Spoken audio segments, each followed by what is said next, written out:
All right. So we'll kind of jump right in to the fundamental theorem of algebra here, and I'll just kind of define it, okay, and then we'll kind of go through some examples of this, okay? So, here is the fundamental theorem of algebra. If f of x is a polynomial, right, we've been working with polynomials for a while now, of degree n,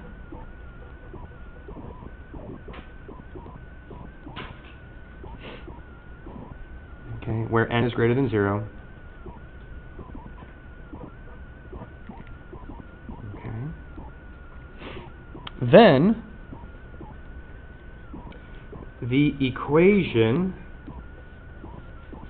f of x equal to 0, okay, so in other words, when we go to find the zeros of that polynomial, right, we set the function equal to 0. Okay, so if f of x has a polynomial of degree n where n is greater than 0, then the equation f of x equals 0 has at least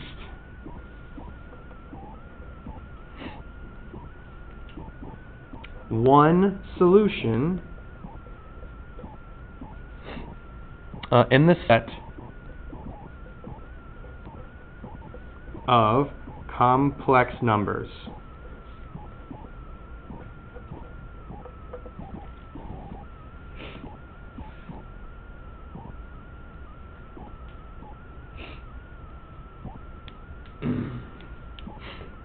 Okay?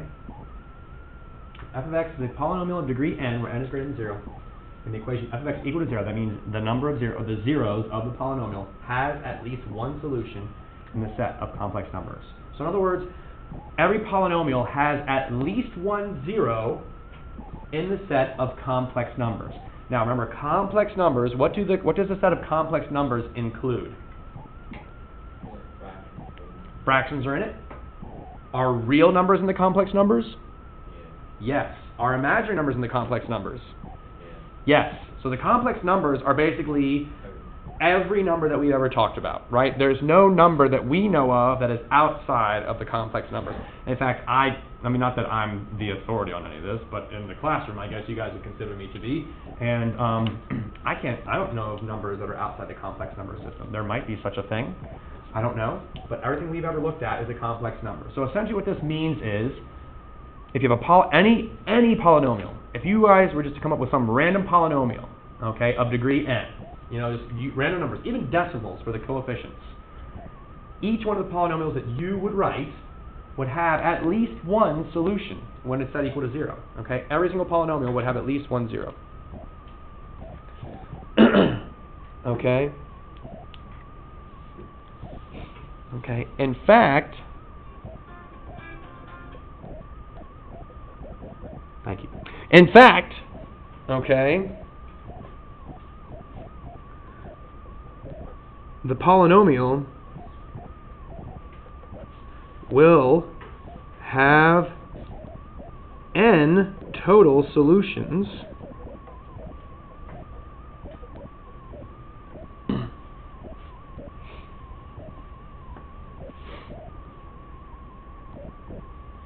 if you count repeated solutions.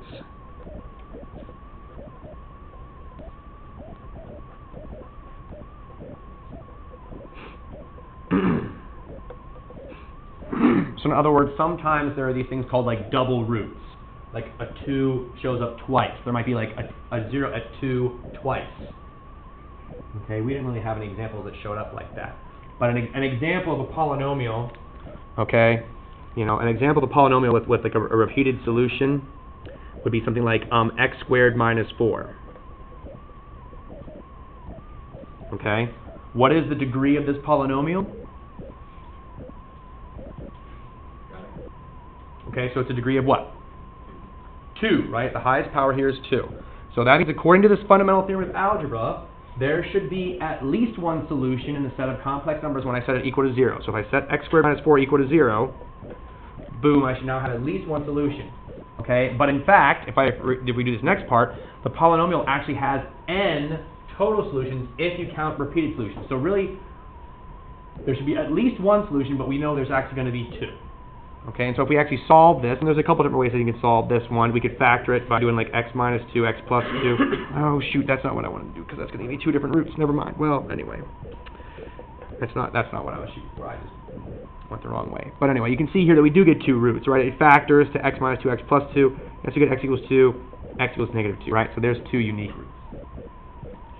What I meant to do was something like this. X squared plus 4x plus 4. Okay? X squared plus 4x plus 4. That, if we set it equal to 0, again it's a degree 2 polynomial, so we expect two solutions here in the complex numbers. Well, if we factor this, it's just x plus 2 times x plus 2, which then means that just... Okay, we get two solutions, but they're the same thing. Okay,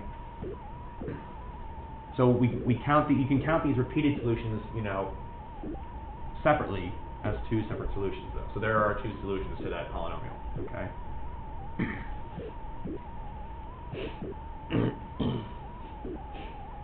Okay. So, you know, we can ask some questions like, how many solutions does x to the third plus 5x squared plus 4x plus 20 equal to 0 have? Okay. So, based on that fundamental theorem in algebra, how many solutions do we expect this polynomial, this equation, sorry, to have? 3. Why 3? Oh, that's right. The highest power is 3. The degree is 3. So we would expect 3 solutions. Okay, we'd expect 3 solutions there. All right. Let me do another one here real quick. How about like x to the 4th minus 8x cubed plus 18x squared minus 27.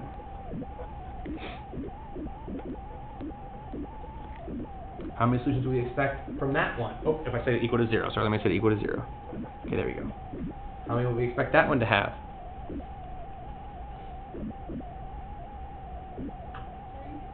Yeah, 3, or actually we're going to expect 4 here, because what's the highest degree? What's the highest power? Highest power is 4. So here we expect 4. Okay. Okay, we expect 4 solutions. Okay.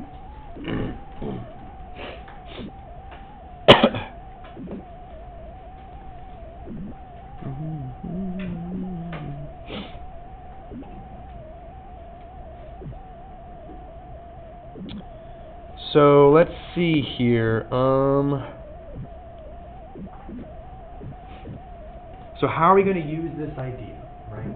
How are we going to use this idea? Well, let's take a look here at an example of, and basically we're going to be using the same kind of skill we talked about before.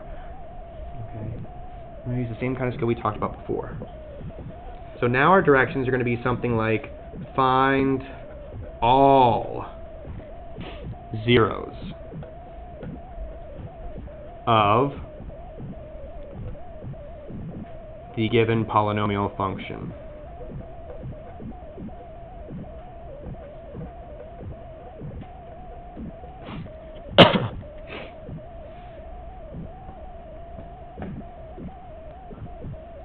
Okay, we're going to find all zeros.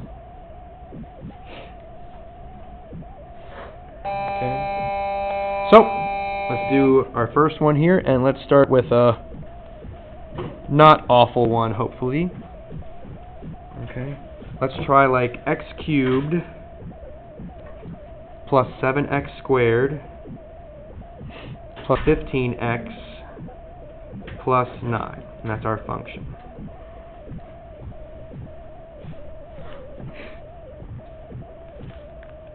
Okay. So Jake, how many zeros do we expect? 3. Yeah. Polynomial degree 3. So we're going to try and come up with 3 zeros here, 3 answers. All right. We're not given any hint. We're not given any hint about what the zeros already are, so we're going to have to fall back on P and Q. All right. So let's see here. Factors of P over factors of Q. Yep. Like this right here? One more? Okay.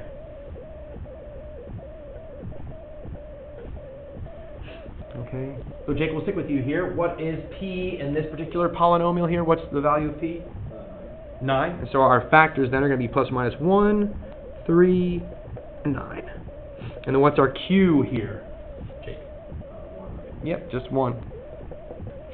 So this isn't too bad. Really, we have 6 possible guesses we have to make.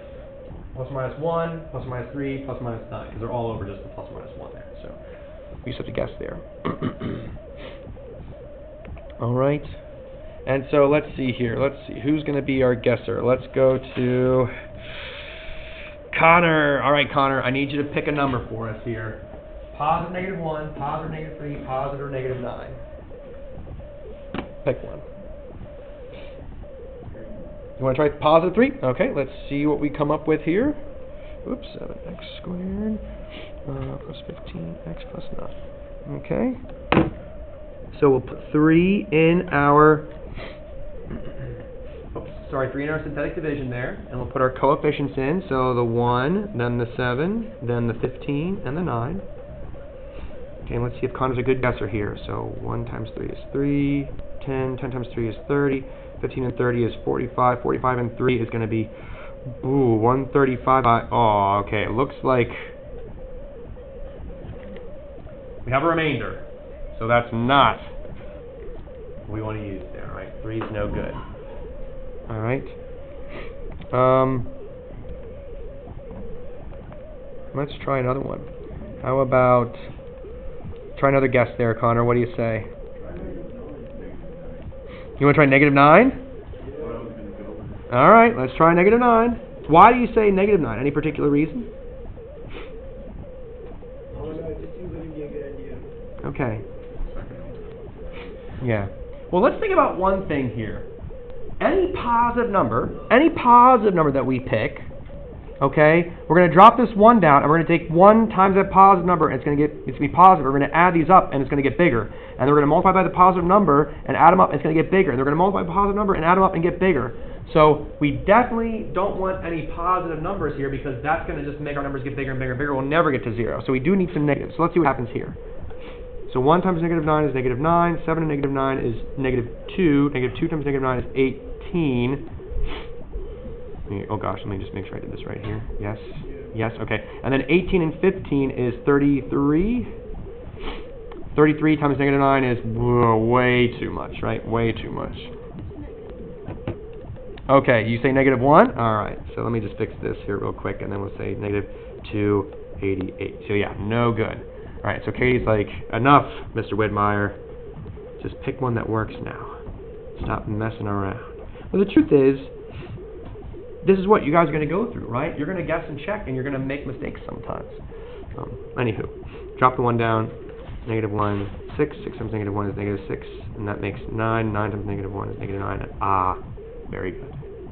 Okay, so x equals negative 1 is one of our zeros. But Jake said there's going to be how many? 3. All right, so now I got to keep working here. Well, we got x squared plus 6x plus 9 equals 0. Does this factor? Yes, it does. What does it factor to? X plus 3 and x plus 3. Very good. Which means it has that double root there. Okay, it has double root. Negative 1, negative 3, and negative 3. But there's the 3 roots, okay? There are the 3 roots, right? And again, we can count these as separate, right? That's the catch up here, right? When we look at the degree, the polynomial will have n total solutions if you count repeated solutions. So here the negative 3 repeats. Okay, so there's 1, 2, 3. There it is. All right, questions on any of that? No? All right, let's try another. Okay, so let's do the same thing. Same directions here. I'm not even going to bother rewriting them. Let's try it for this polynomial. X to the fifth minus 4x to the fourth plus 4x cubed plus 10x squared minus 13x minus 14. I know, Miss Widmeyer is cruel, cruel, cruel, cruel. I'll help. At least you kept it even. I'll help. I will help here, don't worry. Okay. Right, so we have 5 total possible solutions here. Okay? And some of you guys are, groaning a little bit because you realize that if we guess correctly once, we're only going to get down to x to the fourth. If we guess correctly twice, we'll only be down to x cubed. We have to guess correctly 3 times to get it down to a quadratic. Okay? So that's a bit much, right? Ms. Widmeyer made it a little bit difficult here, but I'm gonna help you guys with the guessing. Let's at least come up with our list of possible guesses, right? So factors of p. Okay. Yes. With your grouping, couldn't you just do 3 terms? You could. You could. I don't think that would be helpful here. If we group the first 3 together, you could factor out an x cubed, but then if you look at the second group of terms here, you wouldn't be able to factor anything out. And if you factor the x cubed out of here, it's not going to look like what you have there. So, but absolutely no. I mean, that's great thinking. Hypothetically, yes, but we can see in this case it just wouldn't be helpful. Yeah, unfortunately, there's no avoiding this hard work. We just got to do it. Okay. So, Josh, what is our p in this polynomial here? What is p?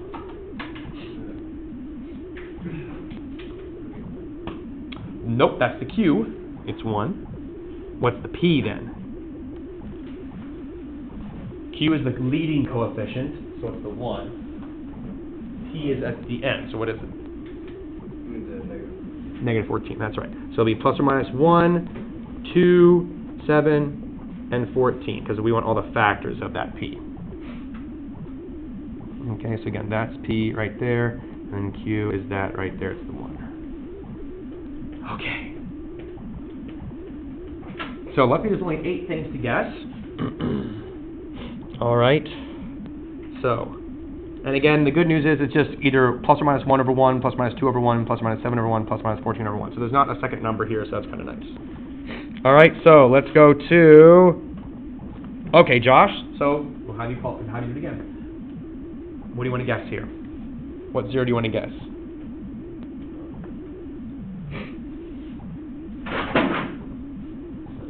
Seven? I don't think you should guess that one. What else would you like to guess? 2. A 2? Okay, let's try 2. All right, so let's see here. Put your lead coefficients in there.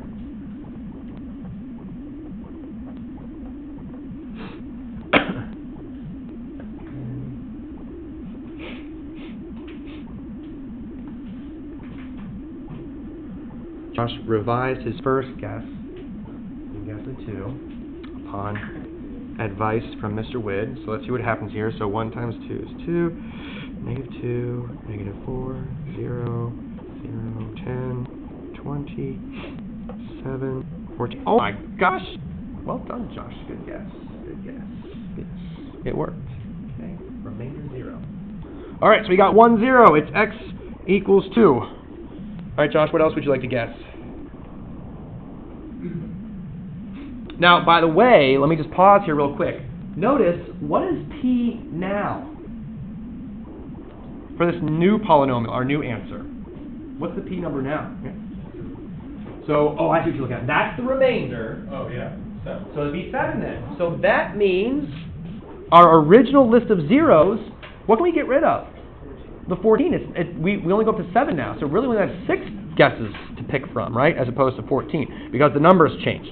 Q is still 1, but P is now 7, and so we can now only have to guess plus or minus 1, plus or minus 2, plus or minus 7. All right, so, Josh, what do you want to guess here now?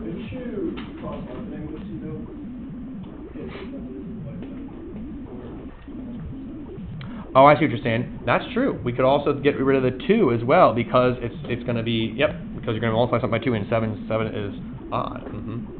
That's true. Good thinking there. So we're going to get rid of the 2 then. So either it's going to be plus or minus 1 or plus or minus 7. What do you say, Josh? Positive 1?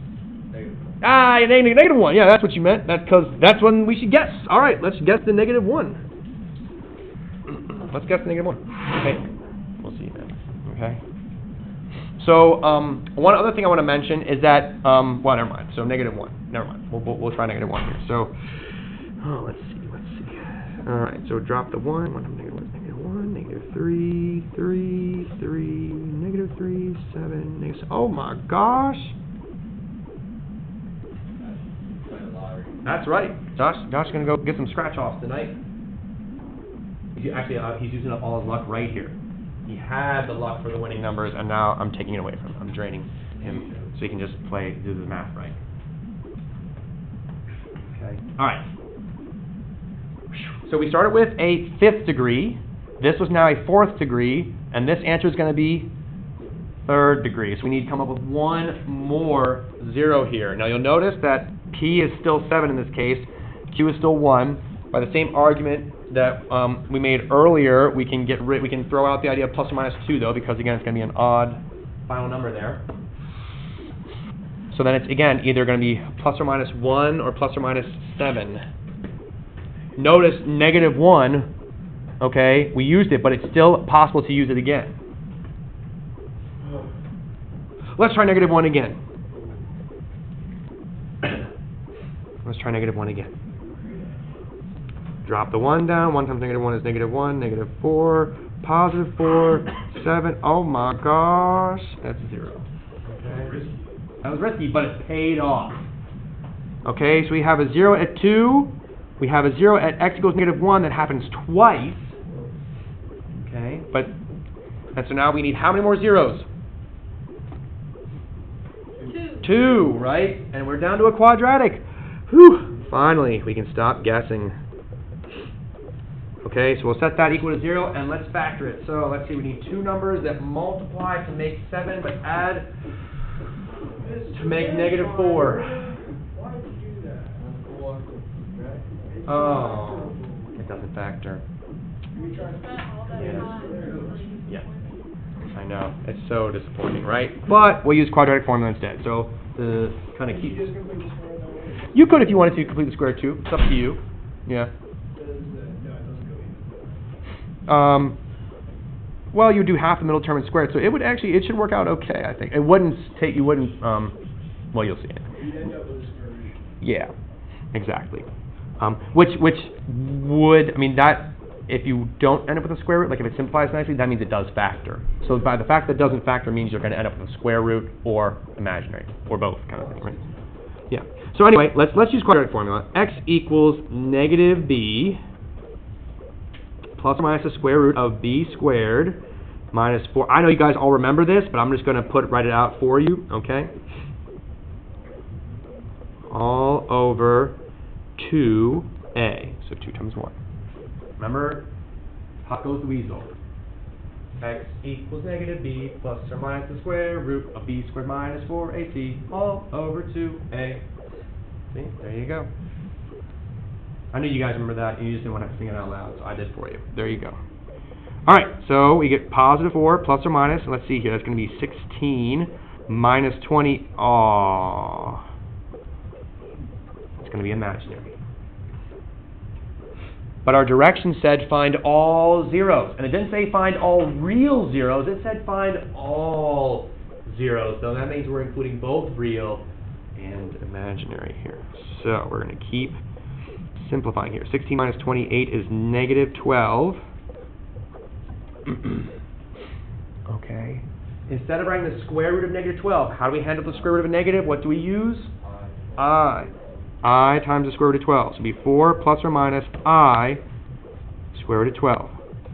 Remember, what does I equal? Square root. Square root of negative 1. Okay? So really, we're kind of breaking this up into square root of negative 1 times the square root of positive 12. And so that negative 1 becomes the I there. And the root 12 goes right there. Can we simplify the square root of 12 at all? Yeah. So it's I times the square root of 4 times the square root of 3. Okay, and again, we choose 4 and 3, right? 12 breaks down to 2 and 6. Why didn't we choose 2 or 6? Why did we choose 4 and 3? We need perfect squares. We need perfect squares. And 4 is a perfect square. 2I square root of 3. Will I give you a question like this? A question, yes. But not like 10 of these, right? Because this is a lot. But this is something that we're all capable of doing, right? It's just a matter of, following the process and stuff. So yeah. We'll give you some here in just a second. So now, last thing we can do is break up the numerator over that denominator. So we'll make it 4 over 2 plus or minus 2I square root of 3 over 2. And so 4 over 2 is 2. 2 and the 2 simplify. And so there is our final solution. Okay. So do we have 5 zeros now?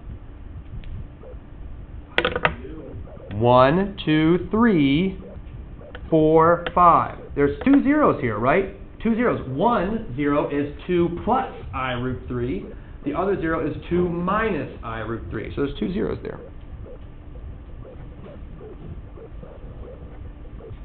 Okay, there are the 2 zeros. So 1, 2, 3, 4, 5. Say what now? Too much? Small aneurysm? Okay. Well, if you need to go to the nurse, let us know. All right. If you pass out, we'll have a nurse come to you. But there it is. Wow. Wow. Right, exactly. Okay. So let's see here. I'm going to have you guys try one of these. Let me see if I can get you a nice one that's not too awful, but, can still be fun.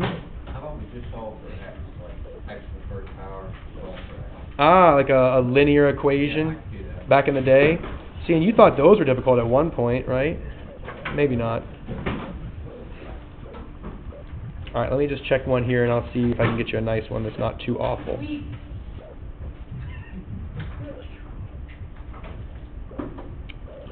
That one's too nice.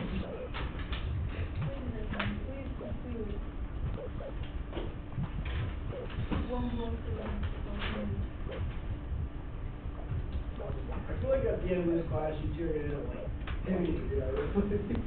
This class, like this session Oh, right you're here, gonna- by the end of the year. Well, you're gonna sit here and make a circle with it down. Well, I mean, I'm here, wait. Ding, ding. So, Nope, that one's too easy too.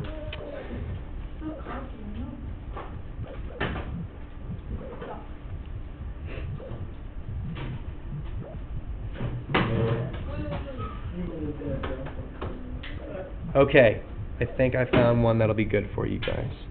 Here we go. Alright, so y'all try this one.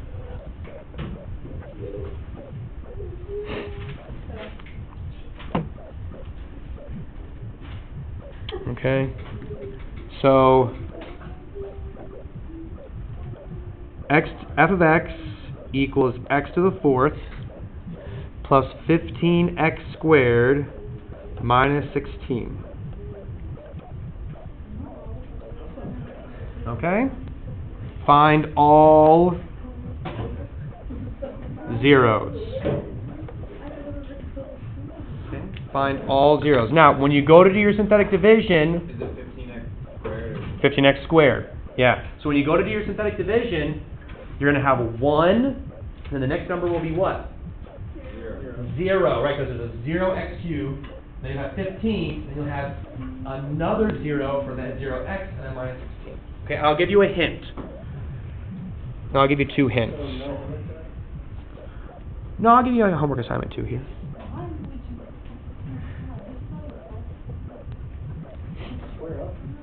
I was going to forget, but thank you for reminding me. No, I was not going to forget. No way. Okay. You can choose to blame him. I was going to remember. Okay, I'm giving you a hint about 2 zeros, though. Okay, you'll find the rest of the zeros. Can you give me a printer? Yeah. Okay, so I'm giving you a hint about 2 of the zeros. You need to find the rest of the zeros. So in advanced algebra, one thing I didn't understand that was because was instead of looking at a quadratic formula, this Yes, you can calculate the quadratic. You can calculate like it's a quadratic like this. And I forget what you have for last thing, but basically it was a partial substitution. Yes. So you can see how it's like, let me rewrite it once more here. Yeah, so definitely you have to drop out or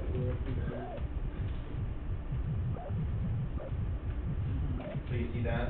yeah. So essentially the thing is a quadratic, right? I've got something squared plus 15 times that something minus 15. So you can do something like, let's let y equal x squared. Right, so now I'm just coming, this variable y is made up. It's not like the normal y, or this is like the best piece of variable. That means I have y squared, 15y minus 15. Okay, what's next? Y.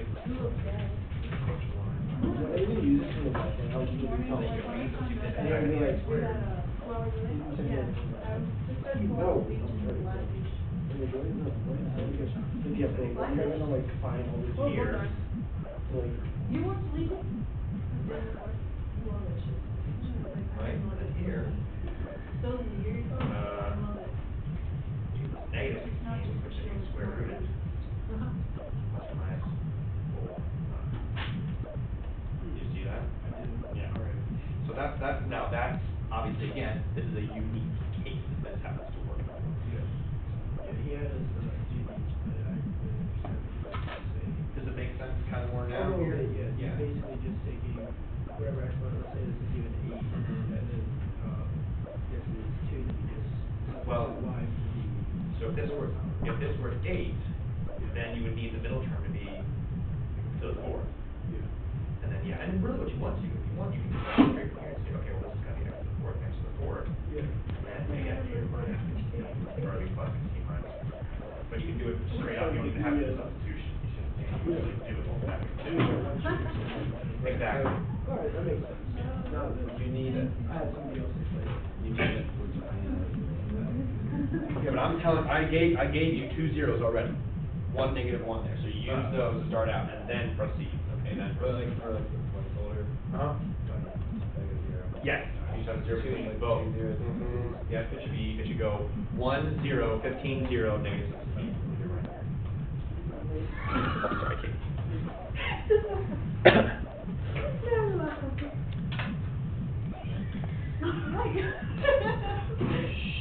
All right, folks. Let's make sure we're trying this here.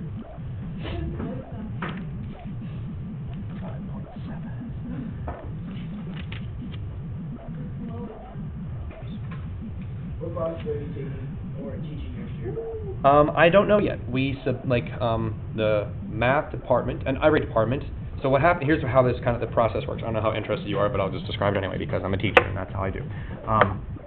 When you guys do your registrations, right? You sign up and we get like the number of students that sign up for each class, and those numbers are given to department chairs, and the departments decide how many of each class to run based on how many students, right? Yeah. Obviously, we want to keep like the average number of students per class be something around like 25, 30, whatever we can, kind of thing. And so once that happens, then we start assigning those classes to different teachers, understanding that you want to kind of keep things balanced, right? You don't want to run all your Algebra 2 classes in the fall semester, so you like balance those out, and then they get assigned to different teachers. And so that is made up by the department chairs, and then they submit those. Yes. So we submit that then to guidance, and then they sometimes different schools do it different ways, different administrations. Even if it's Oakdale, but like our principal just changed this year, so she may do something differently. But in general, the guidance then uses that information in their own setting up of the schedule. They're the ones that actually set the schedule and stuff like that. Most of the time they follow things, but sometimes they go completely different. And you think you're going to be teaching one thing based on what your department chair said, but then it goes completely different when things change.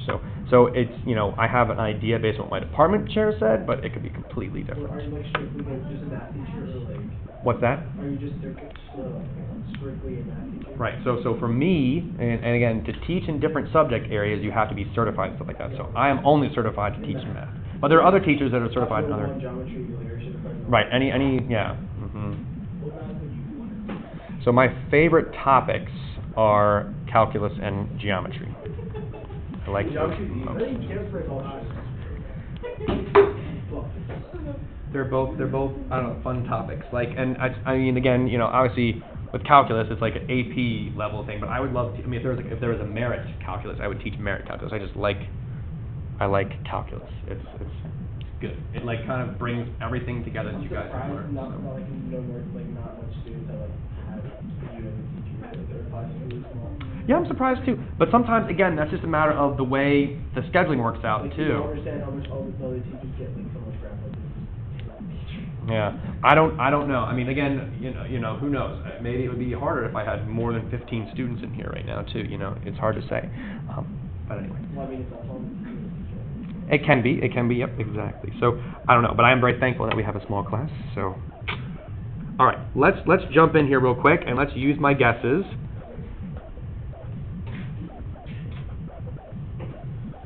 Okay, so.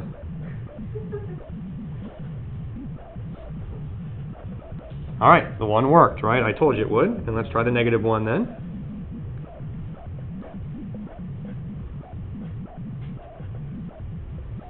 Uh-oh. Oh, I didn't add correctly. There we go. I forgot to add. Yeah, it should work. All right, negative 16 and then 0. Okay, so we're left with x squared plus 0x plus 16, or in other words, x squared plus 16. Now, does that factor? It does that factor evenly. Now, we set it equal to 0. Yeah, x plus 4, x minus 4, but that would unfortunately give us a negative 16 out of positive 16. We set equal to 0, and we have two options here. Option 1, quadratic formula, right? We could use quadratic formula. Or, we can just solve this for x as it's written, right? You don't need to use necessarily the quadratic formula here. If you do, I'll just show you the quadratic formula real quick. The b would be 0, so it would be negative 0 plus or minus the square root of 0 squared minus 4 times a times c, all over 2 times a. Okay, so negative 0 is just 0, so we have plus or minus the square root of negative 64 over 2. Yep, okay. What's the square root of 64? 8, which then with the negative is going to be 8i, because it's the square root of a negative number. So we need to have that I there. So it's plus or minus 8i over 2, which is then just what? 4i. Okay? 4i, like someone with glasses. 4 eyes. 4i. Someone with glasses, they call them 4 eyes. No, never. Never. I mean, you do have glasses. I apologize. That's okay. Josh has got glasses too, so you both can beat me up after class, I guess, right? You got to catch me first, though. So. I'm sorry. Jordan's got glasses too. He's gonna join me, guys. Yeah, he's by the door. That's right. I'll jump out the window. Cut myself up real bad. All right, but there are the 4 zeros. Okay, there are the 4 zeros. Okay. Alternatively, though, we could have just solved this by subtracting 16 from both sides and then square rooting both sides. Okay. When you square root in an equation setting, don't forget you have a plus or minus there. And again, the square root of negative 16 is 4i. So there it is that way as well. Okay. So again, if you don't want to have to think, if you don't have to like look at it and like, you know, if you don't want to have to start understand certain situations, the quadratic formula will always work for you, right? If it doesn't factor, you can always just go to the quadratic formula. In this case, we could also solve just by getting the x by itself. Either way, though, there are our 4 zeros. Negative 1, 1, and then positive 4i and negative 4i. Okay? So, there's that. Alright, so for your homework, I'm just going to give you one problem. It's going to write up on the board here, okay? So you're just going to have one problem for homework. It's going to be like what I won't make it too long here. Let me see here. Alright. always like a You want a rough one? yeah. Alright, let me see. 5 points. See, sometimes though, they're not just like, sometimes it just takes time, that's all. It's not like hard, it just becomes like laborious to do so much. So let's just see here.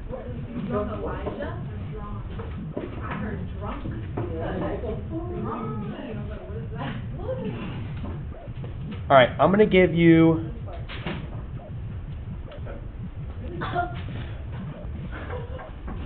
number 17 on page 384. Don't worry, I'll just write it up for you here too, so you don't have to worry about like, getting it down. It's g of x equals x to the 4th minus 2x cubed minus 3x squared plus 2x plus 2. I'm not going to give you any hints about the zeros because you really don't have that many to guess in the first place, right? You can see your P and your Q there. It's going to be very nice. So, there it is though. Find all zeros, just one problem. Okay, find all zeros. All right, just that one problem.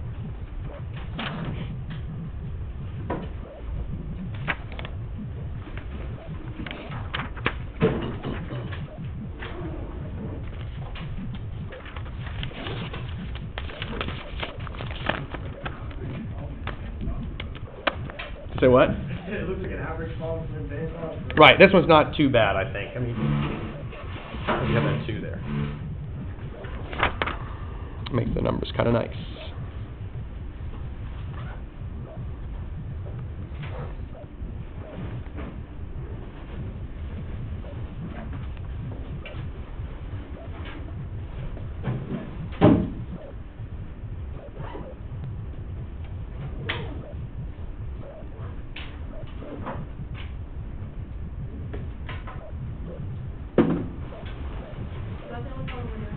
That's it. But I'm not giving you any hints though, so you're doing it all on your own. God bless. Dios tu bendiga.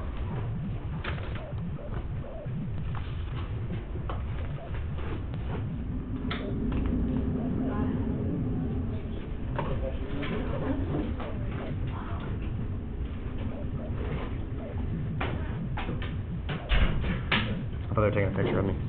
They are.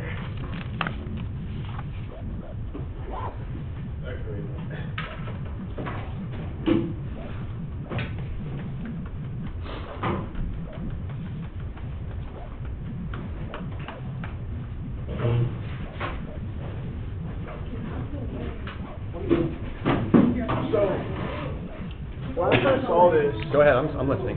my first idea was to cut it from here over and have the two roots like this. Okay. I don't know if that's the best